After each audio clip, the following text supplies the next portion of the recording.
Les voy a dar también la bienvenida a esta sesión de espiritualidad conciencia en tiempos de crisis. Ya hemos estado un poco hablando, las que estamos aquí, y os habéis querido compartir de cuál es el motivo para que nos hayamos encontrado. Y tenemos muchos motivos, ¿no? Tenemos mucha sensación de enfado, de ira. Yo leí hace poco en redes sociales una mujer que decía, jamás he odiado y tengo odio a los israelíes, ¿no? En este caso, no entiendo que puedan estar haciendo tanto daño a otro pueblo. Es que si tuviera un israelí enfrente, no sé qué haría. Y ella misma decía, me siento fatal, pero es el sentimiento que estoy teniendo, ¿no? Entonces yo creo que es muy importante poder canalizar todo esto que nos está pasando de la forma más espiritual, consciente y humana posible.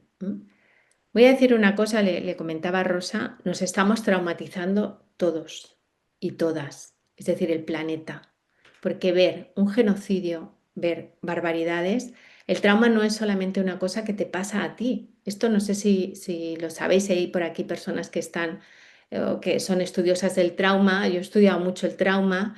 El trauma no solamente es ese acontecimiento que te sucede a ti directamente, sino que también te puedes traumatizar por ver que a alguien le pasa algo, ¿vale? Por ver a esos niños, por ver esas familias, ver esas imágenes, porque además las sentimos muy cerca.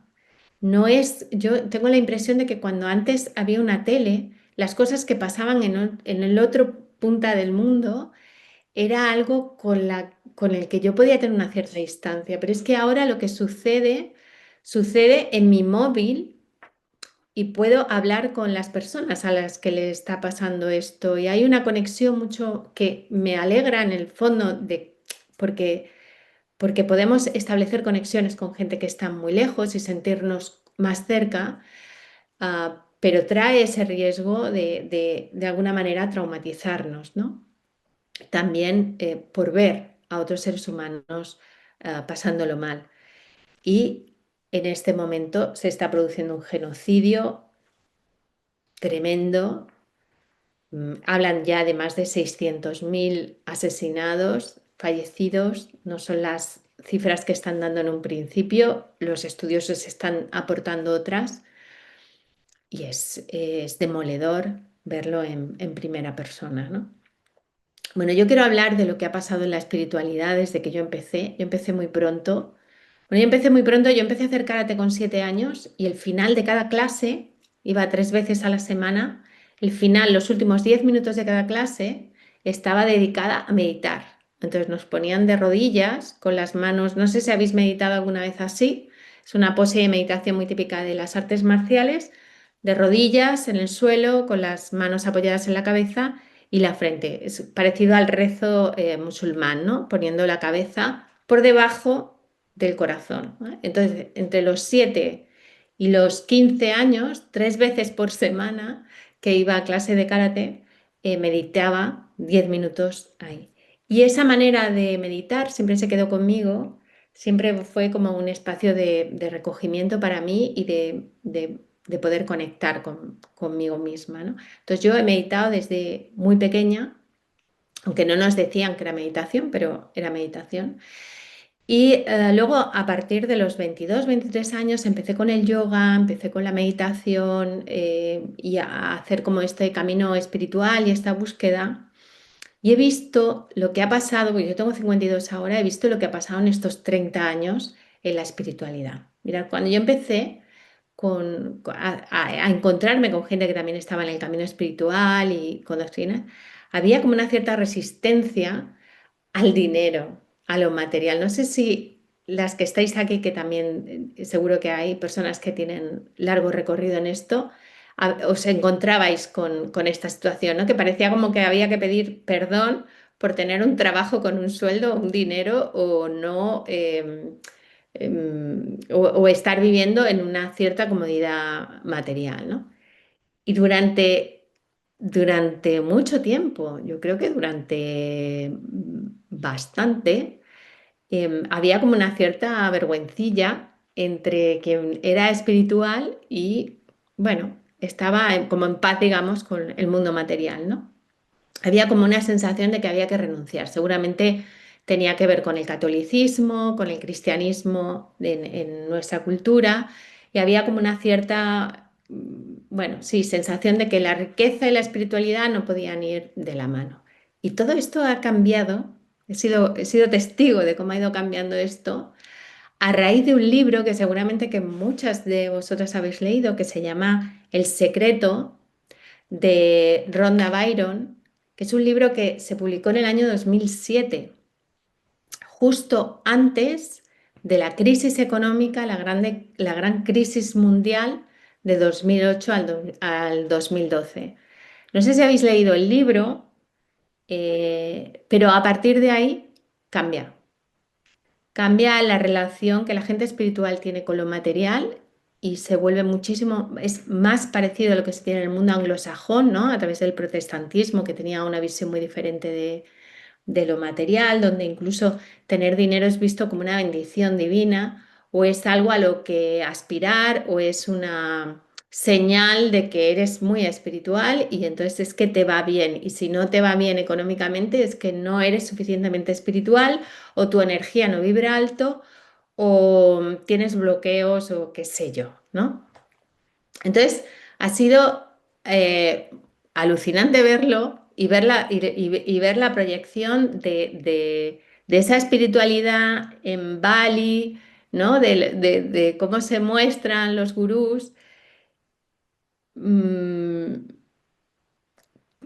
que a mí siempre me ha asombrado mucho, pero que ha ganado infinidad de adeptos y es el discurso oficial, ¿no? Que se tiene ahora, es decir, que la riqueza y lo material y lo económico forman parte de la espiritualidad, no solamente que forman parte de la espiritualidad, sino que según quién es la señal de la espiritualidad, ¿vale?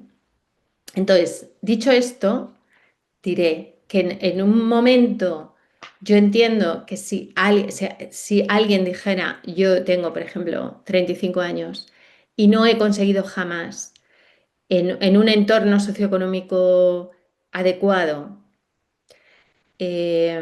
vivir autosuficientemente, yo diría que ahí habría algo que mirar, pero lo cierto es que esta idea de que todo depende únicamente de mí le viene muy bien, sobre todo al sistema capitalista, que no se pone en ningún momento en duda, ¿no?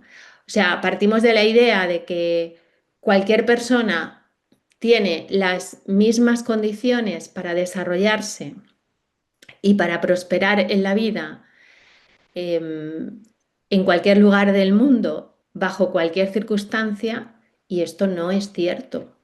O sea, esto no es verdad y no es verdad y lo único que tenemos que hacer es mirar cómo va a ser igual alguien que crece en una democracia, en una familia de clase media, que alguien que crece que un niño explotado en una mina de cobalto en algún país, ¿no? De África. Es que no. Entonces, pretender que es que el niño de 8 años o de 7 que está sacando coltán de una mina, pretender que ese niño tiene las mismas posibilidades que yo y que no está ahí porque no está vibrando bien o porque tiene bloqueos, pues yo creo que porque podría ser, ¿no? Yo creo que podría ser algo discutible mínimamente, como poco discutible. Entonces, este libro, El secreto, que no sé si habéis leído, os voy a pedir que si queréis que pongáis en el chat si lo habéis leído o no, se hizo muy, muy famoso, todo el mundo lo leyó.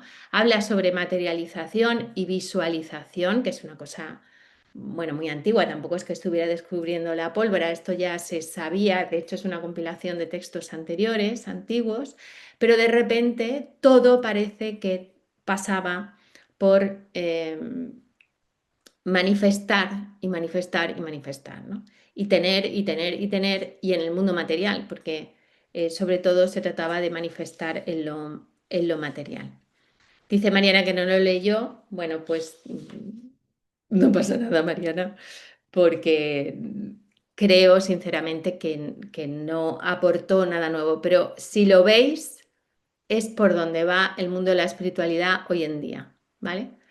Eh, los gurús, las cuentas en las redes sociales, el discurso tradicional, o sea, el discurso que ahora ya es tradicional, pero que empezó en 2008 o así, y tiene que ver con esta necesidad del ser humano yo creo que al final es una necesidad como de tener control sobre algo incontrolable, ¿no? Que es el camino sociopolítico, o sea, al final no podemos tener control de que vaya a suceder una guerra o de que algo vaya a hacer que la economía se desplome, ¿no? Entonces, esta idea de que solo tú tienes el control de todo lo que te pasa en la vida, pues es bastante ansiolítica, pero yo diría que no tiene un pelo de ser veraz, ¿no? Solamente hay que mirar lo que sucede. Entonces, frente a esto, hay una espiritualidad que no es tan de pompa de jabón y no ofrece retiros en Bali, ni Lamborghinis, ni parejas aparentemente de ensueño, ni movidas de estas, y que es bastante más callada, más tranquila, que es la espiritualidad humanista, que personalmente yo es donde me siento más identificada, ¿no? O de la que yo quería hablaros ahora. Y en esa espiritualidad no eres tú y Dios y los demás no importa y no me conecto con lo que está sucediendo alrededor y no tengo un sentido comunitario, sino que es una espiritualidad centrada en el ser humano como valor y como sentido en sí misma, ¿no?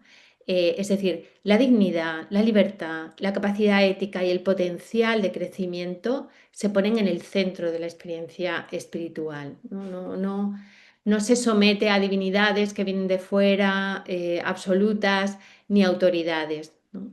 Eh, y además tiene una ética que no es dogmática, ¿no? Sino que la compasión, la responsabilidad, la justicia, el respeto mutuo, pero no porque vaya a venir un castigo divino, como en algunas religiones, ¿no? Y me vaya a castigar después, o porque tengo que creer en lo que me dicen que tengo que creer, sino que es una conciencia autónoma que se va creando conforme el ser humano va creciendo, conforme va ampliando su mirada sobre el mundo y sobre sí misma, ¿no?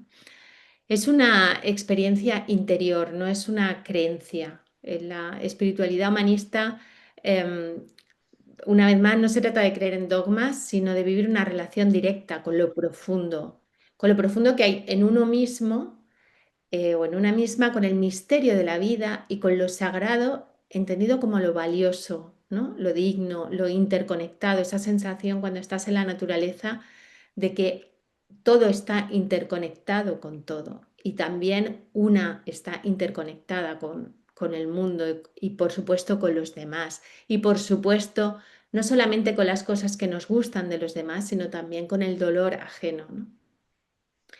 Incluso puede ser no teísta, es decir, que en esta espiritualidad mm, no hace falta tampoco tener una idea de un Dios absoluto, ¿no? Como en otras. Estoy intentando buscar a alguien que creo que tiene un micro abierto, no lo sé. Si lo podéis revisar, os lo agradecería. Eh, entonces, puedes creer en Dios como algo ajeno o puedes no creer en Dios, ¿no? Pero hay algo que nos rodea, que a poco que una se pare a mirar, tiene que ver con el misterio de la existencia, con la conexión profunda con la vida, ¿no? Y con el sentido que emerge de la conciencia y de la relación con los demás. Está enraizada esta espiritualidad en la vida cotidiana, ¿no? No en ritos, en cosas ajenos y luego tú vuelves a tu vida. El perro está ladrando, perdonadme. Y luego tú vuelves y ya no tiene nada que ver, sino que no, la espiritualidad se encarna, ¿no? Por donde vas, no significa que se sea perfecta, que no, pero hay como un sentido de honrar la dignidad de una misma y de los demás, ¿no?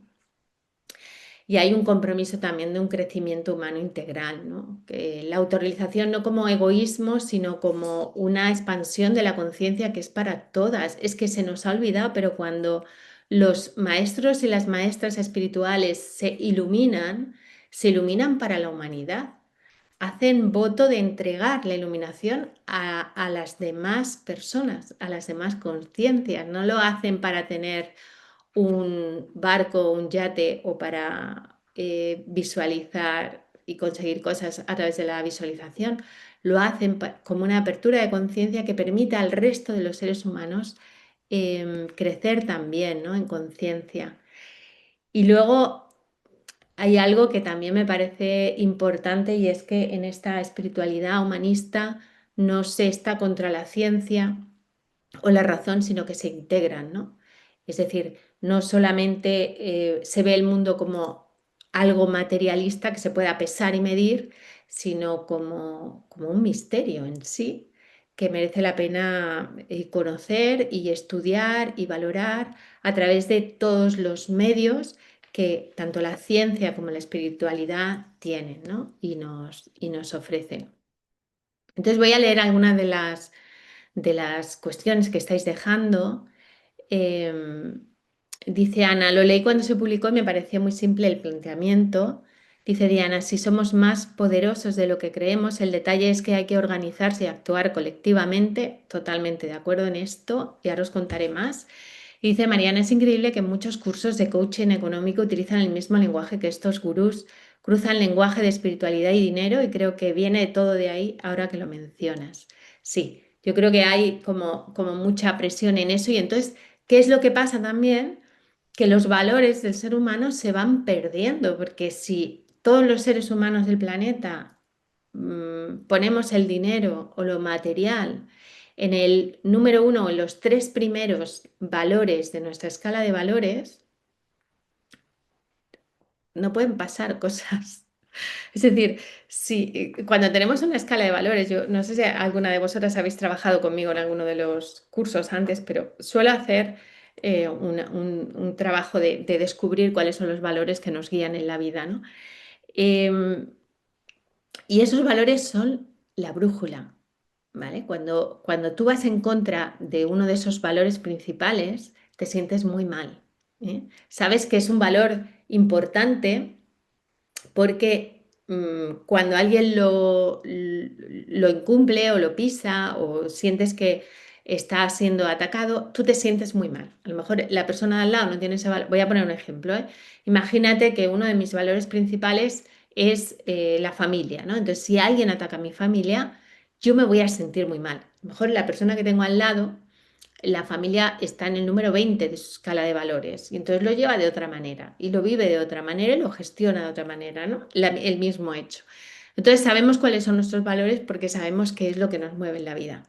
Porque claro, las personas que hoy en día tienen valores como solidaridad, como compasión, como igualdad, como justicia, como eje de su brújula interior, como guía vital, estos momentos nos están tocando muy fuerte, nos están alterando nuestra escala de valores y lo vivimos muy mal. ¿M? Entonces, seguramente las que estáis aquí, porque habéis venido, seguramente tenéis algunos de estos valores en vuestra, digamos, inicio, ¿no? En la cúspide del esquema de valores interno. Entonces, esto que lo sepáis, es muy importante conocer cuáles son los valores internos. Yo creo que hay una parte que con los que, digamos que de forma natural siempre te has reconocido, pero los valores también van cambiando a lo largo de la vida conforme vas madurando, vas ampliando tu conciencia, vas incluyendo otro tipo de valores. Entonces, si queréis, para la semana que viene, porque yo la semana que viene voy a hacer otra sesión, podíamos trabajar cuál es, que averiguar cada una, cuál es, a través de un ejercicio, el sistema de valores que se está sosteniendo o que está sosteniendo ahora y que seguramente hace que vas a poder ver por qué te afecta tanto lo que está sucediendo en el mundo, ¿no? Seguramente todas las personas que tengamos la justicia como un valor, pues nos estamos viendo bastante tocadas, ¿eh? O la solidaridad, o la compasión, o la humanidad, o bueno. ¿Eh? Entonces, esto lo podemos hacer la semana que viene para que lo veáis, seguramente que os va a ayudar a entender qué es ese malestar y dónde surge. Dice Diana. Para mí es preocupante ver la deshumanización. Por ejemplo, a gente de izquierda que celebra asesinatos y piden más la indiferencia ante la injusticia, los feminicidios. Mira, a mí me preocupará que dices esto. A mí ah, me preocupa mucho la polarización de la sociedad, que además mirad, en Berlín hay un museo del ascenso del partido nazi al poder, ¿no? Y está donde estaba el antiguo cuartel de las SS que se bombardeó y se derruyó, pero bueno, han hecho encima un museo y puedes ir y ver cuál era el discurso del partido nazi cuando llegó al poder. Por eso digo que estoy preocupada y que me parece que la polarización de la sociedad no augura nada bueno. Porque una de las cosas que pasa es que cuando se cosifica al otro, o sea, yo creo que los israelíes, por ejemplo, están haciendo lo que están haciendo con los gazatíes, porque los han cosificado de tal manera que son incapaces de ver a un ser humano en ellos. O sea, y es terrible.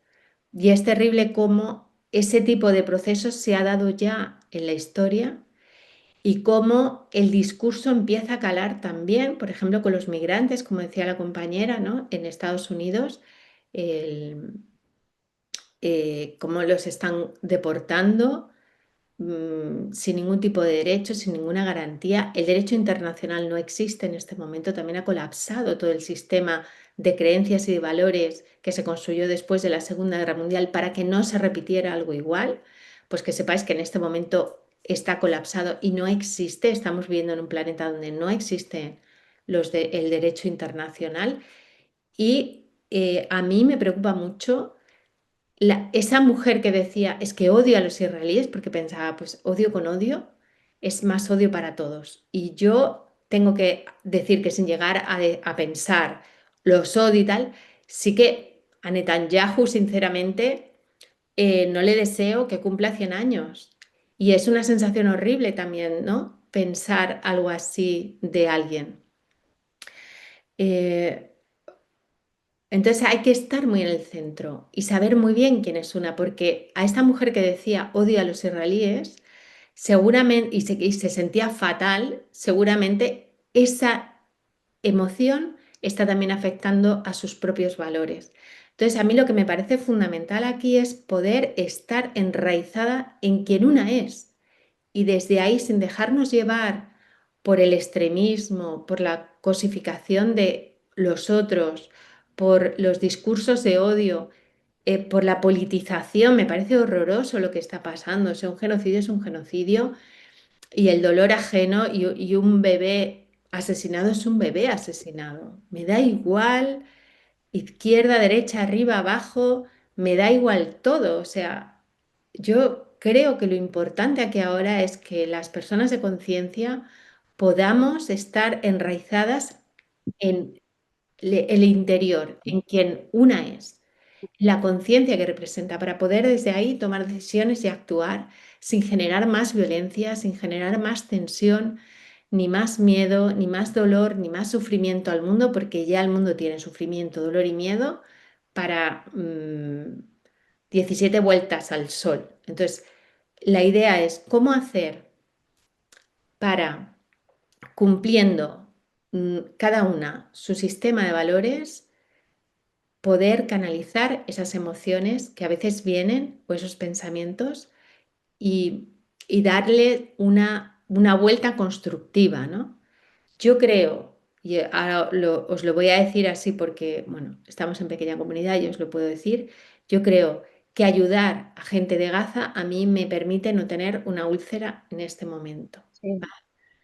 A veces me derrumbo, a veces lloro también cuando veo según qué imágenes o me cuenta gente desde dentro, pero la idea de que se está haciendo algo o que yo estoy intentando hacer algo que es una gota, no es nada, o sea, no es nada, a mí me mantiene a flote porque me mantiene en coherencia con mi sistema de valores, ¿vale? Que dicen o que dicen, una de mis cosas es, ante la injusticia no te puedes quedar quieta, ¿vale? Entonces, si me quedo quieta, para mí es peor. Entonces, mejor que me mueva. ¿Pero qué voy a hacer con ese movimiento? Me voy a poner a discutir, me voy a poner a odiar, me voy a poner a desear el mal a los demás. No, me pongo a ayudar a quien veo que lo necesita, ¿no? Y desde ahí, porque yo siento que, claro, luego somos hormiguitas, pero somos muy hormiguitas. Y yo no sé si la gente no lee historia. Cuando lo de la vuelta ciclista, no sé si alguna de vosotros pasó igual, pero yo sabía lo que iba a pasar. ¿Eh? Eh, yo sabía que esa vuelta no se celebraba porque lo que la historia nos ha enseñado es que la gente en la calle, o que no hay sistema, que la gente en la calle no pueda traer abajo, porque pasó la Revolución Francesa, han derrotado dictaduras de décadas, acaba de pasar también hace poco en un país de Asia, pero es que pasó en Yugoslavia, es que ha pasado a lo largo de la historia, a lo largo de la humanidad, pero vamos, decenas de veces que la gente en la calle para las cosas. Y esto es así y así ha sido siempre. Entonces, mm, somos hormiguitas, pero podemos hacer que cambien las cosas. Y esto es algo que también debemos de tener muy en cuenta y no olvidarnos de ese poder interior que cuando nos juntamos, cuando conectamos, toda la humanidad tenemos, ¿no? Dice Ana, creo que cuando se repite el mantra de la polarización y se evocan tambores de guerra, estamos contribuyendo a la profecía autocumplida. Yo no lo siento tanto así, yo siento que me pasa igual con una cosa con el tema de las distopías, ¿no? Que a mí me encantan. Yo creo que es un aviso y creo que es un aviso para que precisamente no suceda. Creo que no se puede ser inocente en el sentido de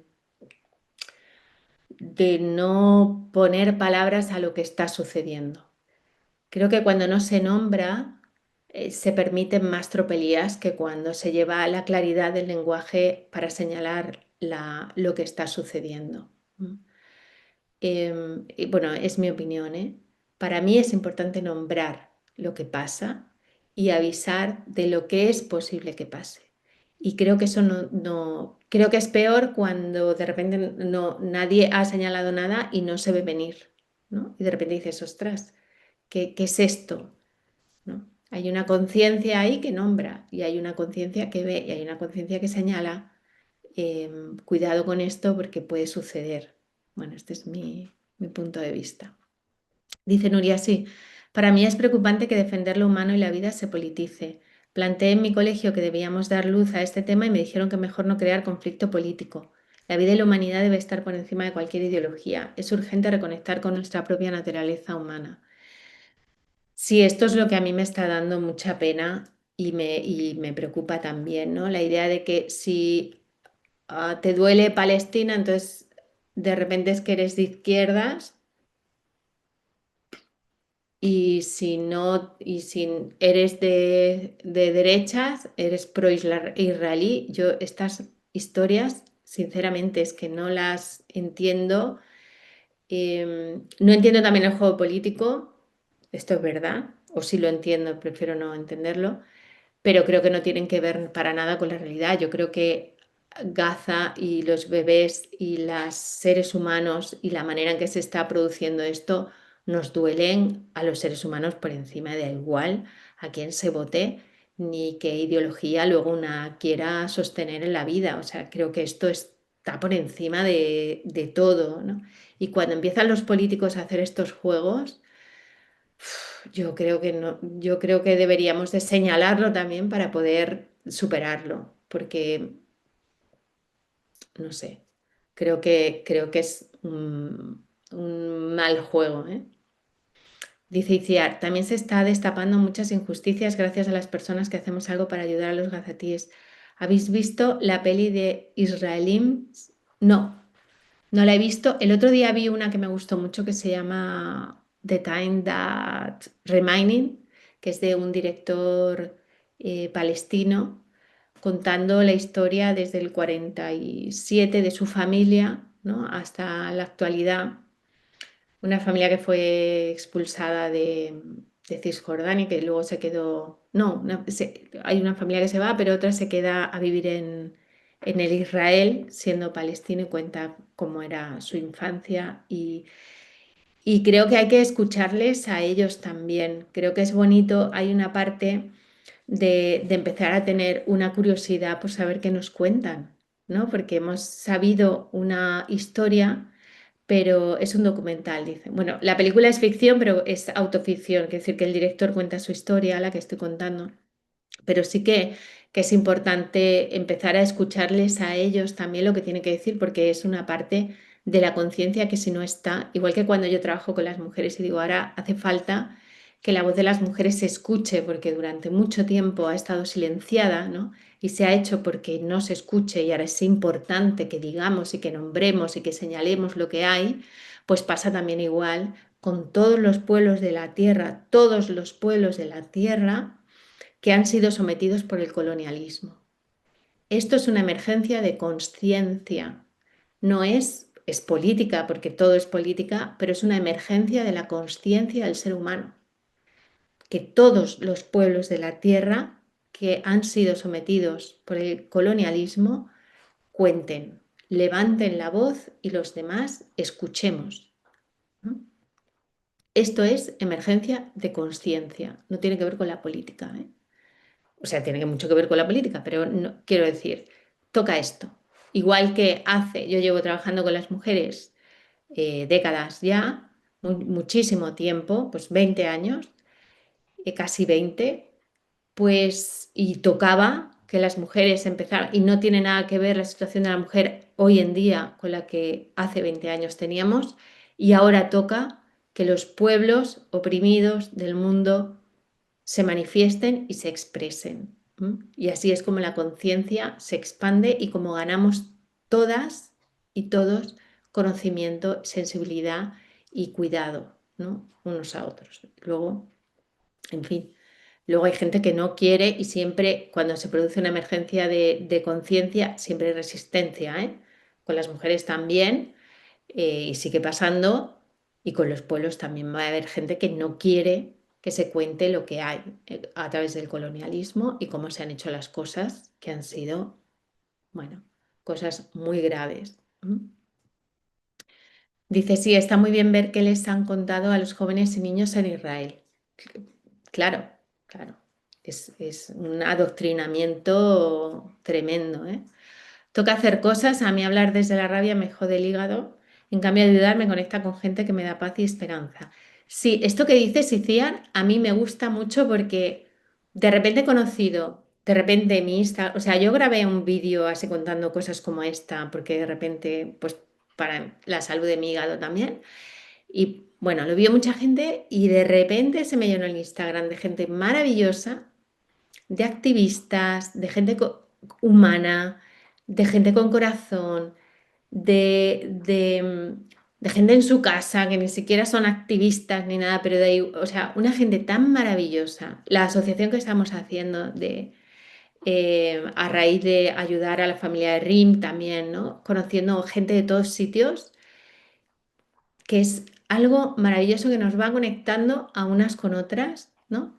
Y nos va dando también un poco ese espacio de paz y de conexión que es tan importante, ¿vale? Por eso yo quería empezar a hacer estas sesiones y permitir que nos fuéramos encontrando, que espiritualmente es muy importante tener este espacio donde tú te puedas recargar para luego salir al mundo, porque no todo el mundo es así, pero si tú estás en tu eje, tú estás en tu centro, puedes salir luego y mantenerte y sostenerte ahí, ¿vale?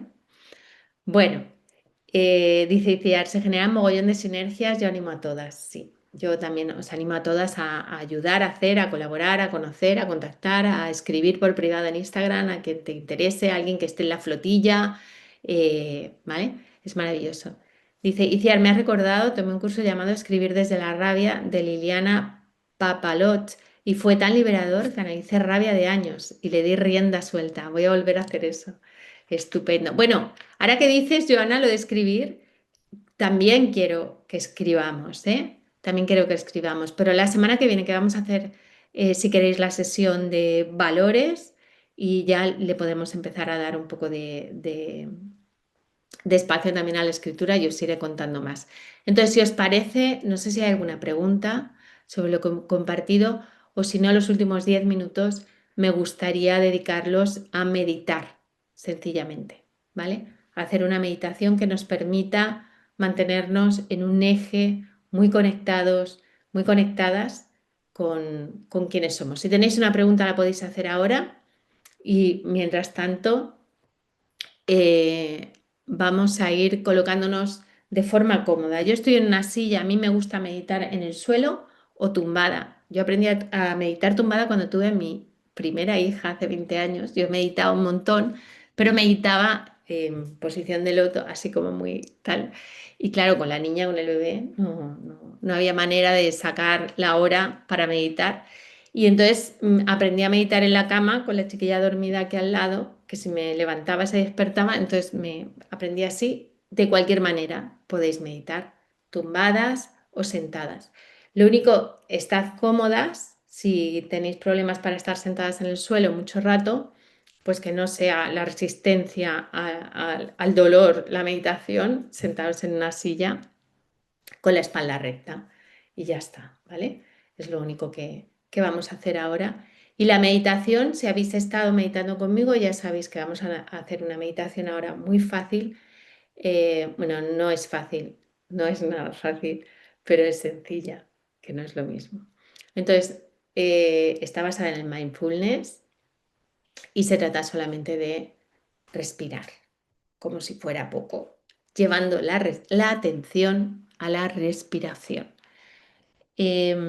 Lo que pasa, gracias a ti, Melissa, lo que pasa que vamos a hacer es que vamos a cerrar, yo no voy a seguir, yo os voy a dar algunas indicaciones, pero luego nos vamos a quedar en silencio, meditando juntas durante 7 minutos, no va a ser mucho, ¿vale? Se puede resistir bien, yo creo, y vamos a observar todo lo que sucede en nuestra cabeza mientras intentamos llevar la atención a cada respiración, ¿vale? Entonces, durante 7 minutos yo no hablaré. Yo os voy a decir ahora cómo os vais a poner y cuál va a ser el ejercicio. El ejercicio va a ser, porque el cerebro genera pensamientos, ¿no? Ojalá no tantos, pero bueno, genera pensamientos. Entonces, nuestra misión durante los próximos 7 minutos va a ser solamente observarlos y poner la atención en la respiración. Es decir, darme cuenta, cuando yo digo poner la atención, es darme cuenta de cómo mi cuerpo está respirando, sin intentar cambiar la frecuencia de la respiración ni nada, solamente atendiendo. Mira, mi cuerpo, voy a mirar cómo mi cuerpo respira, cómo entra aire, cómo sale, cómo entra, cómo sale y ya está, ¿vale? Y eso va a ser todo durante 7 minutos. ¿Qué es lo que va a pasar realmente? Que la mente va a empezar con un pensamiento, tú te vas detrás de ese pensamiento y cuando te quieres dar cuenta, ya no te has dado cuenta de cómo llevas respirando 7 veces, ¿no? Por ejemplo. Entonces, con mucha compasión por ti, con mucho amor, con una paciencia infinita, como si estuvieras enseñando a una nena chica, vas a coger tu atención otra vez y te vas a poner a llevar la atención a darte cuenta otra vez de cómo el aire entra y sale. Es solamente darte cuenta de cómo el aire entra y sale y la mente ahí siguiendo con sus pensamientos. Entonces de repente te vas a enganchar con otro y te vas a poner a pensar, pues tengo que ir a comprar Mercadona, no sé qué, que esto no termine tarde porque no sé cuándo, mañana tal. Y te das otra vez, se te ha perdido el darte cuenta de la respiración. Entonces vuelves con mucho cariño hacia ti y sigues, ¿vale? Y eso es lo que vamos a hacer durante 7 minutos. ¿De acuerdo? ¿Alguna pregunta sobre esto? ¿No? Pies apoyados en el suelo, ¿vale? Los brazos los dejáis, los podéis apoyar sobre el regazo, ¿vale? Que esté la espalda bien recta. Y entonces vamos a empezar a meditar, cerrar los ojos. Yo voy a quitar el vídeo, pero me quedo con el audio, ¿vale? Bueno, si el perro empieza a ladrar, también quitaré el audio, pero os avisaré cuando terminen los 7 minutos. Y entonces cerramos los ojos y sin cambiar la respiración, empezamos a darnos cuenta de cómo el aire entra y sale.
Poco a poco vais moviendo las manos y abriendo los ojos, intentando mantener ese espacio interno con el que os hayáis encontrado.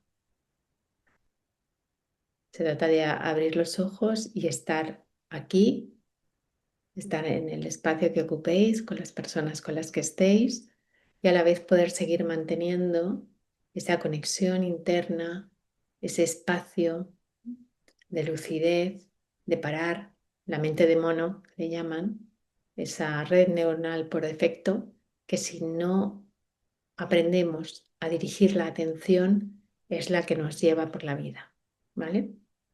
En la que nos hace tener muchas veces estas emociones tan desatadas y que nos impide tomar decisiones y ser ecuánime y estar en el presente como merece. Bueno, no sé si tenéis alguna pregunta ahora, algo que queráis compartir de vuestra experiencia. Yo sé que cuando se hace esto, han sido muy poquitos minutos, ¿eh? Si queréis hacer esto todos los días, durante 13 minutos, 15, si no tenéis 15 minutos, hacedlo 7, si no tenéis 7, hacedlo 3, pero hacerlo a diario porque es como una gota, va cayendo y una gota termina erosionando una montaña. Entonces esto es igual, unos minutitos al día, lo que podáis, 3, 5, 15, 21, perfecto, todos los días. Y esto es lo que os va a llevar lejísimos, ¿eh? Dice Iciar, yo llevo ya unos años y me enganché gracias a ti. Qué bueno. Es que cambia, te cambia la vida. ¿Es verdad o no, Iciar? Te cambia la manera de estar, la manera de entender, la claridad, da mucho foco. Dice Iciar, sí, sí, es verdad. Cambia mucho cuando se mantiene, cuando se mantiene. Entonces, el truco para mantenerlo es empezar con poquito, pero empezar con constancia, ¿eh? Es mejor 5 minutos todos los días, o a lo mejor en 2 veces, si no puedes, 5 minutos cuando te levantas, 5 al acostarte, ¿no? Sí, que un día hacer 1 hora y media de meditación y luego el resto de la semana ya no tienes esa hora y media, entonces ya no haces nada. No, no, es mejor el poquito a poco todos los días se va acabando. Dice, gracias Mónica, pocas veces o ninguna en mi vida he sido capaz de meditar. Qué maravillosa idea y gracias por incluirnos en, a ver, que voy, que se me va, en este espacio. Gracias a ti, Joana. Hay un espacio para responder y reaccionar menos a veces. Sí. Sentir el espacio interior. Gracias, gracias Mónica por la meditación. Hola, ¿cómo puedo entrar al grupo de meditación? Bueno, yo creo que las que estáis aquí eh, recibís el mail, me imagino, en la comunidad, el mail de la comunidad de estudios sobre el útero y ahí vais a recibir más. Bueno, si queréis también lo puedo dar, es un grupo de Telegram que ahora no estoy haciendo la meditación, pero se han quedado dentro pues más de 400 compañeras y entonces de vez en cuando pongo ahí también cosas. Pídeme por Instagram o mándame un correo electrónico quien quiera entrar y yo te puedo pasar el enlace, ¿vale? Ahora mismo no puedo, pero, pero si me escribes te lo mando. Dice Diana, me recordó una reflexión, la respuesta al dolor. Por ejemplo, estás martillando y tu mano derecha lastima a la izquierda. La respuesta es dar consuelo y tratar de no dañar nuevamente, en vez de buscar lastimar la derecha. Exacto. Qué bueno, qué buena, qué buena analogía, ¿no? Qué buena imagen sí, se trata de consolar, se trata de ver qué ha pasado, por qué ha sido y cómo evitar que vuelva a suceder de nuevo. Mm, qué bueno. Bueno, pues un placer estar con vosotras esta noche. Hacía mucho tiempo que no lo hacía, pero creo que era importante. Creo que es el momento de que las personas que se dan cuenta hablen y hagan cosas y se den a las demás y desde aquí nace este espacio, ¿vale? Así que espero que lo hayáis disfrutado y que también os sirva para a su vez dar vosotras. Os mando un abrazo muy grande y os deseo que paséis muy buena noche. Nos vemos la semana que viene si queréis. Chao.